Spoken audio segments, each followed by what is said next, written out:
На субботник, организованный Миннацем Ингушетии, вход открыт для всех желающих. Амир Беков в числе тех, кто откликнулся на призыв. Мужчина считает это богоугодным делом, поэтому старается при каждом удобном случае приходить сюда на очистку кладбища.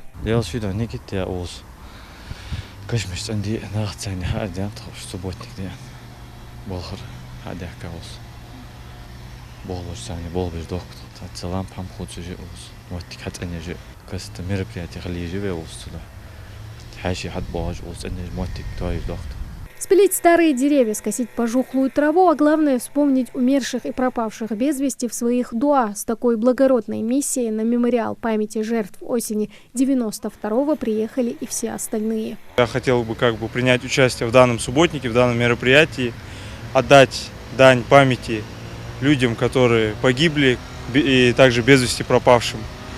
Лично я со своими коллегами занимался уборкой территории мемориального комплекса. Я считаю, что каждый должен помнить эту трагическую дату и не забывать историю нашей республики. Комплекс накануне посетил и Махмуд Али Калиматов. Осмотрев мемориал, глава дал поручение провести капитальный ремонт всего ансамбля. Гуазот Кашмаш уже начали благоустраивать. Также планируется обустроить и прилегающую территорию. Появится парковка, тротуары, зона отдыха со скамейками и деревьями.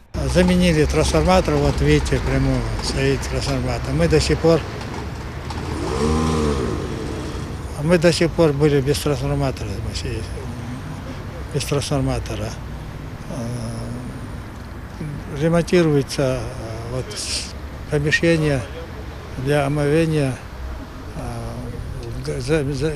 Газовые счетчики поставили, электрические счетчики поставили. Ремонтируется, красится, ремонтируются скамейки. Внутри там грибок был, венецианская штукатурка, так называемый грибок.